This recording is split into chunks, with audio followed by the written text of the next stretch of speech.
Welcome to ATMOS 5000 Day 21. Our objectives for today are to finish up droplet growth by condensation from the previous lectures, and then we're going to focus in on Chapter 7, Sections 7.6 and 7.7 from the Stull textbook, focusing in on the development of a model for the growth of droplets by collision coalescence. And in order to do that, we're going to have to also understand the terminal velocity of hydrometeors and understand the random chance of droplets colliding through stochastic droplet growth. And then lastly, we'll talk about the raindrop size distributions that result from the collision coalescence process, and we'll also talk about snow density and liquid water equivalent. So the condensation growth equations are given here. We have delta R over delta T is equal to D, which is the diffusivity of water vapor in air, times the rho V at infinity. That's the absolute humidity of the environment far from the droplet, times the supersaturation of the environment, divided by the density of liquid water and divided by the droplet radius. So here we can see that delta R over delta T, the growth rate of the droplet by condensation, is proportional to 1 over R. And you need to use calculus in order to be able to solve this equation. But if you do solve it, you'll come up with the equation here in the middle box, which is the droplet radius as a function of time is equal to the square root of 2 times the diffusivity times the absolute humidity times the supersaturation times time, divided by the density of liquid water. Or from the Stull textbook, we have C4 is times the square root of the diffusivity times the supersaturation far from the droplet times time. And that constant C4 has 2 times the water vapor mixing ratio far from the droplet times the density of air divided by the density of liquid water, the square root of all of that. Or you can recast the growth rate equation, delta R by delta T, into a delta M by dt, where M is the mass of the droplet, by utilizing the relationship that the mass of a droplet is equal to 4/3 pi R cubed times the density of liquid water. If you do that, you'll come up with delta M over delta T is equal to 4 pi D, which is the diffusivity times the radius, times the difference between the absolute humidity far from the droplet and the absolute humidity at the droplet radius. Equations, and what we'd like to do is to look at how these equations govern the growth of a droplet. And that's what we have right here. We have the mass of the droplet versus a function of time. And the mass growth rate basically starts off growing rather slow in time and then accelerates in time. As that droplet is larger, it has a larger surface area that allows the condensation to actually increase in terms of the mass of the droplet. In terms of the droplet radius, the initial droplet radius grows very fast and then kind of starts to taper off because as the droplet has gotten larger, it takes an increasing amount of water vapor condensation in order to alter the radius in a small amount. And from this equation, dr by dt is proportional to 1 over r for a constant supersaturation. So what this means is that the smallest droplets grow faster than the larger droplets. And that has implications. So the other thing is if you want to figure out what the mass of the droplet is as a function of time, or more importantly what the radius of that droplet is as a function of time, you actually have to integrate these equations. And you have to understand that you need to know, the temperature and the environmental supersaturation, and you need to know how the Kohler curve changes for that individual particle. And so the integration is actually quite complex and can really only be done numerically. And I'm going to spare you the details of how to numerically code that up. That would be an advanced class, more likely a graduate class that would actually allow you to do that. But here are the results for a numerical simulation of 3 different initial particle sizes, where you have the mass of the solute, ms, is equal to 10 to the minus 14th grams, 10 to the minus 13th grams, and 10 to the minus 12th grams. So you have a small particle, a medium particle, and a large particle, and all of those particles are starting out with an initial radius of 0.75 micrometers, so they're all starting off at submicron, and then we're going to look at the time in seconds of how long it takes for that initial particle, our haze droplet in this case, to actually turn into a cloud droplet of these different sizes. So for example, for the smallest particle, it only takes about 2.4 seconds for it to reach 1 micrometer, but it takes 1,000 seconds for it to reach 4 microns, and then 8,500 seconds to reach 20, and a full 44,500 seconds, which is more than 12 hours to reach 50 micrometers radius. And 50 micrometers radius is basically boxed here because that is equivalent to a 100 micrometer diameter droplet, and that is essentially the beginning of what we classify as drizzle. So for this small particle, it took more than 12 hours for it to grow by condensation up to a drizzle-sized droplet. And that doesn't change much even for the largest particle. It grows very quickly, and then the radius, it takes a long time to grow the radius even further, and still for the largest particle, it still takes over 40,000 seconds in order for it to grow up to the size of a drizzle droplet.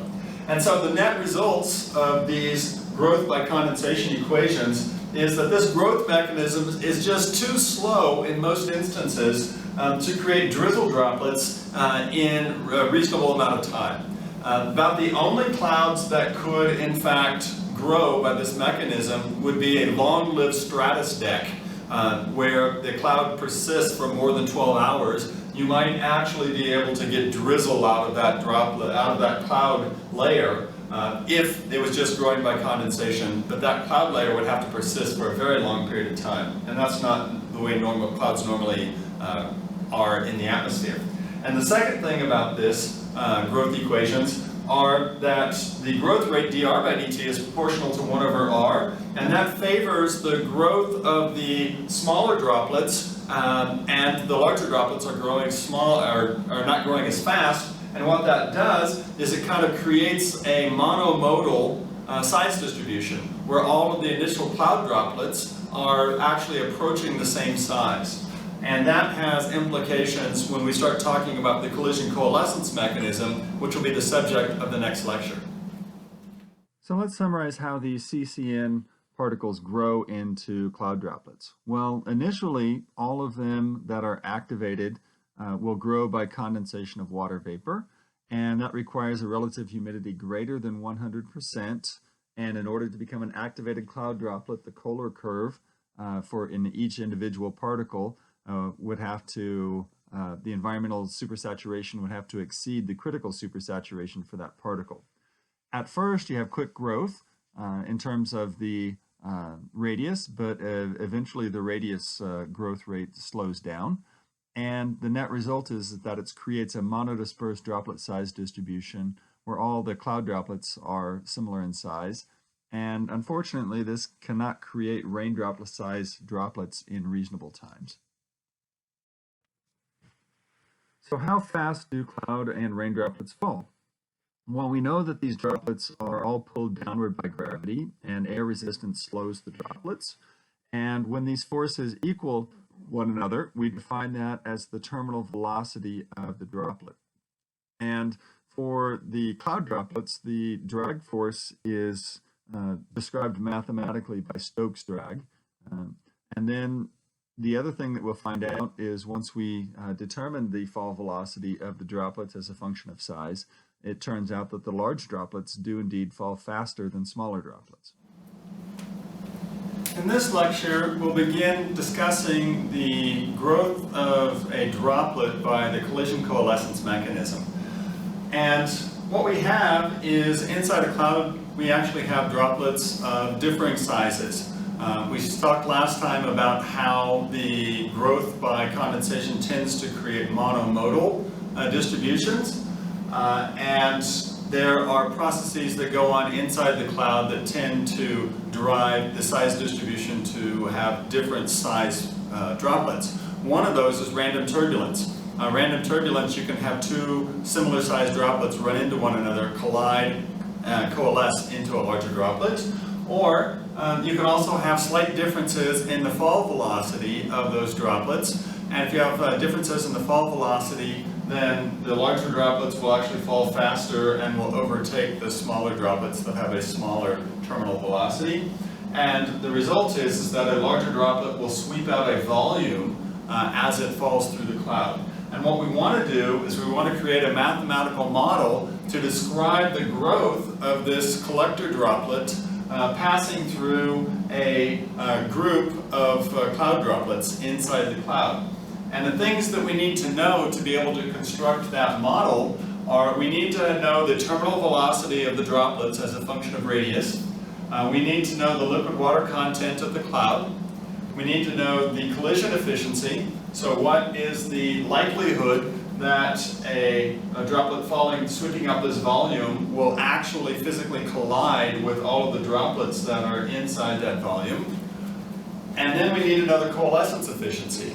Are there circumstances when you have two droplets that actually collide and bounce off instead of coalescing?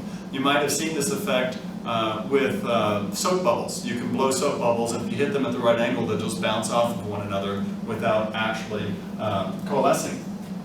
So the first step in this process is actually to determine the terminal velocity of droplets. And the terminal velocity is defined as the speed of an object that's falling when there's no net force on that object. And the two forces acting on our cloud droplets are the downward force due to gravity, which is pulling it down, and then there's a resistance force, a drag force, that is caused by that by that droplet trying to move through the air. And by definition, a terminal velocity is achieved when the net force of adding together the upward directed force positive, the downward directed force negative is going to be equal to 0. So the downward directed force of gravity is very simple. We just have force is equal to mass times acceleration, where g is the gravity constant. And we know the mass of our droplet because these are spherical cloud droplets. So the mass is 4/3 pi r cubed, which is the volume times the density of liquid water times gravity. And for the drag force, for diameters between about 2 and 40 micrometers, the appropriate drag force is actually Stokes drag force. And Stokes drag force is given by 3 pi eta times d, the diameter, times v, which is the velocity. And eta, in this case, is the dynamic viscosity of the air. The more viscous the air is, the stronger the drag force. And the viscosity of air at sea level under most STP conditions is 1.7 times 10 to the minus fifth, and the units are kilograms per meter per second. So we know what the downward directed force is, we know what the upward directed force is. We stick that back into our net force equation. We have minus 4/3 pi r cubed rho L G plus our Stokes drag force. And here I've replaced the diameter is twice the radius. And now I've replaced v, which is the velocity, as the terminal velocity, because when you set this up to be equal to 0, by definition, the velocity is the terminal fall speed of that object. And then you can do the algebra, and you get that the terminal fall speed is equal to 2/9 times gravity times the density of liquid water times r squared over eta. And this is strictly valid for radii between 1 and 20 micrometers. Alternatively, you could do the same equation in terms of diameter, and this one would be valid for diameters between 2 and 40 micrometers. And if we just plug in some numbers, if we plug in a radius of 1 micrometer, then we'll get a terminal velocity of about 0.1 meters per hour. So a 1 micrometer droplet in 1 hour by the terminal velocity would cause that to fall basically, 1/10 of a meter. Well, that's very small. That's why these droplets essentially stay suspended in the atmosphere. If you move up to a 10 micrometer radius droplet, it will fall about 11.5 meters in 1 hour. So once again, 10 micrometer droplets are going to remain suspended in the atmosphere, and they're not going to fall out of the cloud at any significant velocity. And then we can take this. The terminal velocity of hydrometeors, the way that we typically approach it is to divide it up into 2 or 3 regimes, essentially. And we define the terminal velocity for cloud droplet size droplets. WT in this case is the terminal fall velocity is equal to minus K1 times R squared. And this is the terminal velocity equation that is described by the balance of gravity and Stokes drag. And the K value is 1.19 times 10 to the 8th per meter per second. And then we have the radius squared. And this equation is valid for droplets between about 1 micrometer and 20 micrometers radius. As the droplets get bigger, the functional relationship changes, and the Stull textbook presents the equation here in the middle, where we have the terminal fall velocity is basically related to the square root of the droplet radius. And it's got some constants and an exponential term in the middle. But the net result of this is that it's basically almost a square root growth function. Or not growth function, but terminal velocity function. And then down at the very bottom, Stull presents a terminal fall velocity for hail that has a different density than the water. Obviously, the density of the ice is about 900 kilograms per meter cubed, and it's got some different constants in it as well. If you put it all together, essentially what we have is we have this curve where the terminal velocities start off changing quite rapidly as the radius increases from 20 microns on up to 100 microns, and then it rolls over, and by the time you hit 1,000 micrometers, the slope has decreased from 2 to about 0.5, and eventually the slope asymptotes out at 0 for the largest droplets, or the largest hydrometeors. The droplet terminal velocities. So for the different diameter droplets that we have over here on the left, I just kind of summarized how long it would take for that droplet to fall 1 kilometer. And so if you have a 0.1 millimeter diameter droplet, it takes basically an hour to fall 1 kilometer. And you can imagine if that droplet exits the cloud base, and it would take an hour to get down to the ground, there's no way that that droplet is really going to make it down to the ground unless you have an extremely high relative humidity in the area between the cloud base and the ground. And then, by the time you get up to a droplet size of 1 millimeter, then this is a pretty good size rain droplet, and that takes about 4.1 minutes to fall 1 kilometer. And by the time you get up to a 4 millimeter droplet, which is a very large rain droplet, it only takes a little bit less than 2 minutes to fall 1 kilometer through the atmosphere. So what shape are rain droplets?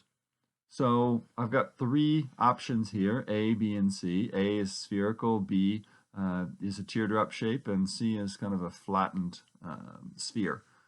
Well, cloud droplets mostly look like A. They're spherical in nature. B is what rain droplets look like in cartoons, but that's actually a drip. So that's not a rain droplet. And C is actually what real rain droplets actually look like. As the drag force becomes large on the bottom of the droplet, it tends to flatten the droplet as it falls. Eventually, if the drag force becomes too large, it will actually separate this large droplet into smaller droplets. And so there is a maximum size for rain droplets that can exist before they become unstable and break up. And that size is a diameter of about 7 millimeters.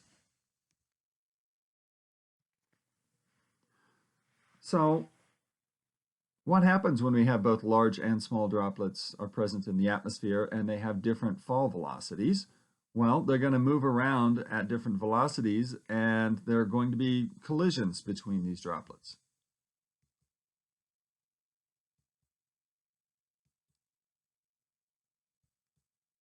So here we can see that we have different velocities for each of these droplets.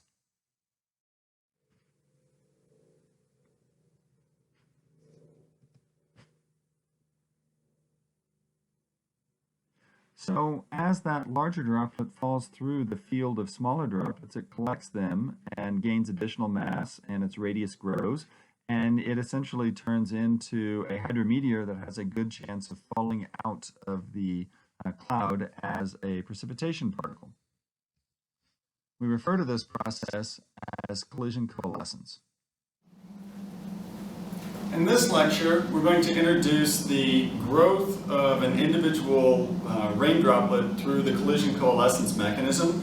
We're going to have a model for the growth by collision coalescence. And in this model, we have the growth of an individual droplet, dm dt, is equal to pi r squared, which is the cross-sectional area of a droplet that is falling. And R1 is signifying that it's the radius of the collector droplet, the large droplet. And then we have V1 minus V2, which is the difference in the terminal velocity of the large collector droplet and the cloud droplets that are going to be collected. We have WL, which is the liquid water content of the cloud droplets in kilograms per meter cubed. And then we have the collection efficiency. And the collection efficiency is the product of the collision efficiency and the coalescence efficiency. And you'll recall from the last lecture that the terminal velocity of cloud droplets is essentially equal to K1 R squared. For large cloud droplets and drizzle droplets, the functional form of the terminal velocity changes to Vt is equal to K2R. And for rain droplets, the large collector droplets often will end up using Vt is equal to K3 times R to the 1/2. And I referred to the last lecture for the values of the constants K1, K2, and K3.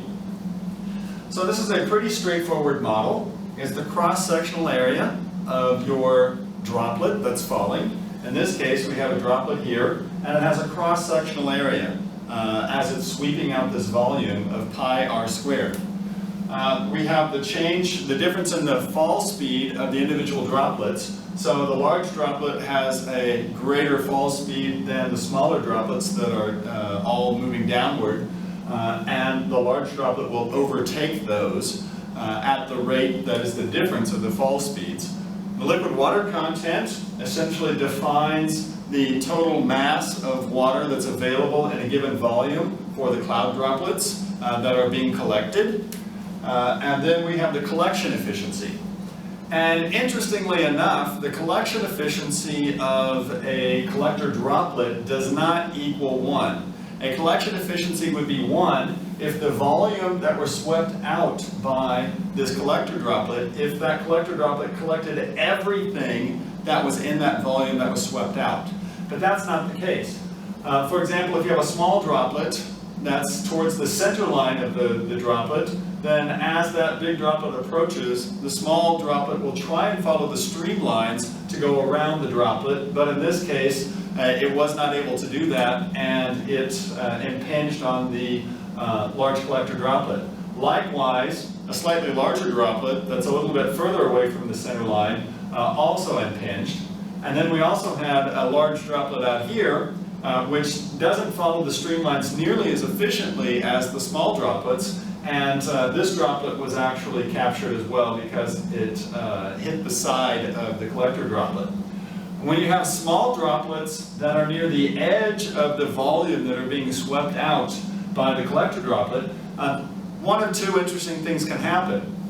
One is the droplet can actually follow the streamlines and completely miss the collector droplet, even though the droplet was within the volume that should have been swept out by the collector droplet. Another thing that can happen is that you can have droplets that were inside the volume or even sometimes slightly outside of the volume that follow the streamlines and then get caught in a wake vortex at the back of the droplet and can actually impact the backside of the droplet. And it is possible for small droplets that are outside of the domain of what should have been collected by this collector droplet to basically follow and get collected on the backside of that droplet. That does occur on occasion. And so what you have to do is you have to look at laboratory experiments for what the collision efficiency is. And it's a function of the radius of the large droplet and the radius of the smaller droplets that are being collected. And it's essentially a lookup table that would allow you to be able to determine the collision efficiency for droplet pairs. And I'll be giving you a handout that actually shows that table at a later date, the next class period. But the collection efficiency is the product of the collision efficiency and the coalescence efficiency. And the coalescence efficiency basically says what is the likelihood or the probability that two droplets will coalesce into a larger droplet if they do in fact collide. And that, generally speaking, is a very high probability, but there are particular droplet sizes where they collide at certain angles where the droplets will actually bounce off of one another. This was research that was done by Roland Stull in Canada, showing that droplets can actually bounce off of each other, or sometimes they can actually break up into a lot smaller droplets along the way. So we have this model for the continuous growth of a single droplet that is being growing by collision coalescence. And we can use the mass is equal to 4/3 pi r cubed rho L to transform this equation from the rate of mass growth to the rate of the radius growth. And if we do that transformation, we get dr by dt is equal to the difference in the terminal velocities of the droplets times the liquid water content of the cloud droplets times the collection efficiency divided by 4 and the density of liquid water. And there are, once again, charts or figures that can be used to determine both the collision efficiency and the coalescence efficiency, and I'll provide those. The collision efficiency of a large collector droplet, capital R on the left, versus a cloud droplet, a collectee droplet, small r on the x-axis, is given by this table. This table comes from laboratory experiments that were done in the 1940s, 50s, 60s primarily.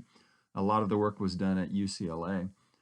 If you look at the collision efficiency of a 100 micrometer radius collector droplet with a 10 micrometer collectee droplet, you can see that the collision efficiency is 0.81. And so this is a lookup table. And you can use this to determine the collision efficiency for most of the common droplet comparisons that you'll see inside cloud droplets, or inside clouds. And yet here's one more way to look at the collision efficiency. Here we have, in this case, the cloud droplet on the x-axis and the hydrometeor, the collector droplet, on the y-axis. And here you can see that for really small cloud droplets, 1 and 2 microns, the collision efficiency is very low. It's less than 0.1. But as the cloud droplet gets larger, all the way up to, say 20 microns or so, then the collision efficiency is quite large. There's also an issue when the droplets are about the same size. The collision efficiency goes down, way down at the bottom when you have small droplets versus small droplets. So here we have a graphical representation of the coalescence efficiency of the cloud droplet on the x-axis and the collector droplet on the y-axis. So what we're looking at here is the efficiency of capture of two droplets that collide with one another. And so if you look at this this coalescence efficiency curve, basically everything has a coalescence efficiency of 1, except for the area that's shown here on this graph, where the coalescence efficiency decreases down to a minimum of 0.12 in the middle of these contours. And if you'll notice that minimum in the coalescence efficiency occurs for a cloud droplet, or essentially this is basically raindrop interactions. So if you look at the x-axis, we have a 1 millimeter droplet trying to coalesce with a 1.6 millimeter rain droplet, and the efficiency of that capture when those two sizes hit one another is only about 12%, so 0.12. But these are in fact raindrop interactions and not raindrop cloud droplet interactions. For raindroplet cloud droplet interactions, you can just assume that the coalescence efficiency is equal to 1. And of course, we need to know the collision efficiency and the coalescence efficiency in order to calculate the collection efficiency. E collection is equal to E collision times E coalescence. And we can use these values for the terminal velocity, for the liquid water content, for the collection efficiency, in order to construct a model for the continuous coalescence of droplets, the continuous collision coalescence model. And the delta R by delta T is equal to V1 minus V2, which is the difference in the terminal velocity for the collector droplet minus the collectee droplet, times the liquid water content, in this case using the variable chi, times the collection efficiency E, divided by 4 times the density of liquid water. Or you can do it in terms of mass, where delta M delta T is equal to pi r squared, where R1 is the diameter, is the radius of the collector droplet, and V1 minus V2 is the difference in the terminal velocities between the collector and collectee droplets, and chi E are liquid water content and the collection efficiency. So what conditions are best for collision coalescence to occur? Well, we need to have different size rain droplets so that they're not all falling at the same speed. We need large droplets to initiate the process. We need a deep cloud to get large rain droplets out the bottom because it needs to collect a lot of material on the way down. And we know that the collision coalescence process is not 100% efficient because some droplets escape capture and some droplets do in fact bounce off of each other. So here we have a animation of the different interactions that following hydrometeor can have with cloud droplets on the way down. This is from the perspective of a droplet that's falling.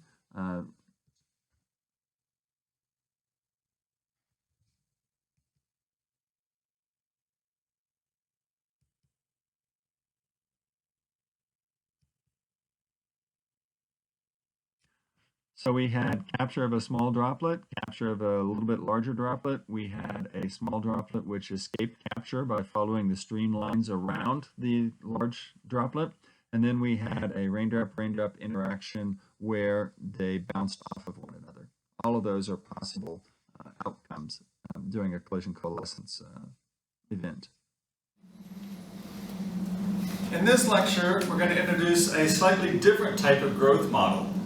Before, what we had was a continuous growth model where a collector droplet is continually growing by the addition of droplets as it moves through the cloud.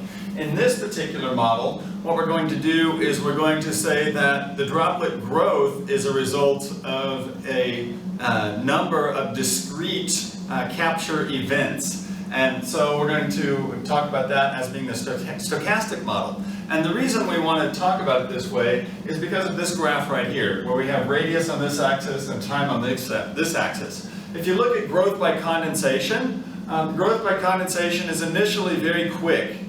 It causes the radius to increase very quickly, and then over time it almost asymptotes out. And so it's good at growing cloud droplets initially, but it takes a long time in order to grow a cloud droplet all the way up to a drizzle drop size. If you remember, it takes an unrealistically long time to do that. But what we need is the collision coalescence mechanism to speed up the process. But the collision coalescence mechanism is extremely small, extremely slow at the beginning, in part because the collision and coalescence efficiency of small droplets is relatively small, but also the simple fact of the matter is that most of the droplets are about the same size due to the growth by condensation. And the collision coalescence mechanism requires a large collector droplet relative to the population of droplets that it's going to be collecting. So you have this disparate needs. The condensation grows things quickly but creates a monomodal distribution. The collision coalescence needs a polydisperse droplet size distribution, which it doesn't get. So if we review collision coalescence, it works best for a large spread in droplet radii. This would be the polydisperse situation. A large updraft velocity. We would need a high liquid water content, and the large updraft velocity and the high liquid water content are related to the depth of the cloud. In this case, deep clouds will produce the largest rain droplets in the quickest amount of time. And the problem, of course, is that growth by condensation yields a nearly monomodal droplet size distribution, which raises the chicken or the egg question. How can we start the collision coalescence mechanism if all of our droplets are initially the same size? That's a problem. So what we do is we invoke the stochastic growth model in order to jumpstart the process. And there are two ways that we can jumpstart the collision coalescence process. The first is to invoke random turbulence, so that if you have turbulent motions inside the cloud, you can envision a situation where you have two droplets that are exactly the same size, but come in contact with one another due to random turbulent motions inside the cloud. Another theory as to how you can jumpstart the collision coalescence process is that there might in fact be a few giant cloud condensation nuclei in the atmosphere, at which point you have a droplet that starts off as a very large cloud droplet just from the fact that it's forming on a giant cloud condensation nuclei. These are very difficult to find, they're very difficult to quantify, and that's still an area of active research to identify to what extent giant nuclei, giant cloud condensation nuclei play a role in the jump-starting the collision coalescence process. But in the stochastic model, we're assuming that there are random processes that are going on in the cloud that can cause a droplet to grow. So we'll start off in this stochastic model, which is basically following the idea of random turbulence. If you have 1,000 droplets that are all exactly the same size, and through random turbulence you have 10% of those that actually collide and coalesce with one another due to random turbulence in the cloud. At that point, you would have 100 droplets that have collided once, and you have 900 droplets that have not collided at all. And then, you have the same thing going on. Of these 900 that remain, 10% collide, and 10% of the 100 collide. So you end up with 10 droplets that have collided, 100 that have collided twice, 180 droplets that have collided once, and 810 droplets that haven't collided at all. And the third step of this process, you have 10%, 10%, 10%. 10% of 10 gives you one droplet that has undergone 3 collisions, 27 droplets that have undergone 2 collisions, 243 droplets that have undergone 1 collision, and 729 droplets out of the original 1,000 have not undergone any collision at all. So this is one mechanism by which, through random turbulence, you can actually get a single droplet that is larger than the population of droplets that are in the cloud. and can jumpstart the collision coalescence process. Of course, the real problem with the stochastic model is we don't know what the likelihood is that these droplets will undergo a random turbulence event. So for this particular model, I just used 10%. 10% is probably way too high. And the likelihood of two droplets colliding due to random turbulence could in fact be much, much lower than that, which would mean that the formation of the initial collector droplet would be that much more difficult. And so you can see that this type of stochastic model can be very difficult to solve, but it can also generate a collector droplet in an otherwise uniform field of cloud droplets and can jumpstart the collision coalescence process and get you moving towards significant growth rate, which can lead to precipitation formation in relatively short order. The Marshall-Palmer size distribution, rain droplet size distribution, is a observational relationship that has been developed over the years, and they basically looked at the size of rain droplets that were reaching the surface versus the rainfall rate, and they were able to do the droplet size distributions, and they basically look at the number of particles. The ND is equal to a assumed initial concentration times its exponential function e to the minus lambda d, and the lambda is the slope of this distribution, and the slope of this distribution depends upon the rainfall rate.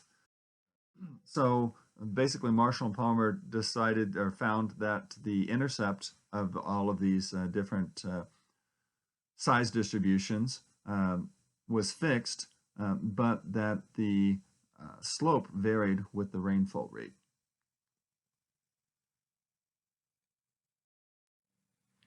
And lastly, we know that there's difference between the density of snow and the density of liquid water. And we typically measure the snow depth is measured in inches and the snowfall rate is measured in inches per hour. But the amount of liquid water that falls with that snow can vary greatly depending upon the type of snow that's falling and the crystal structure.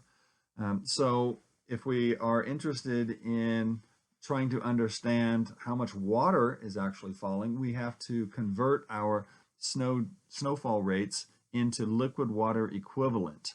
And we do that in millimeters per hour, and we do that using a heated rain gauge so that when the snow falls, it actually is gently melted so that we can measure the depth that it actually fills up. And what we've determined is that 1 inch of liquid water can produce anywhere from 15 to more than 30 inches of snow, depending upon the density and the type of crystals. The lightest powder basically is dendrite snow that has a lot of air trapped in it, but the average snow to liquid ratio is about 10 to 1. So the average snow will produce 10 inches, but powder snow can produce between 15 and to more than 30 inches of snow.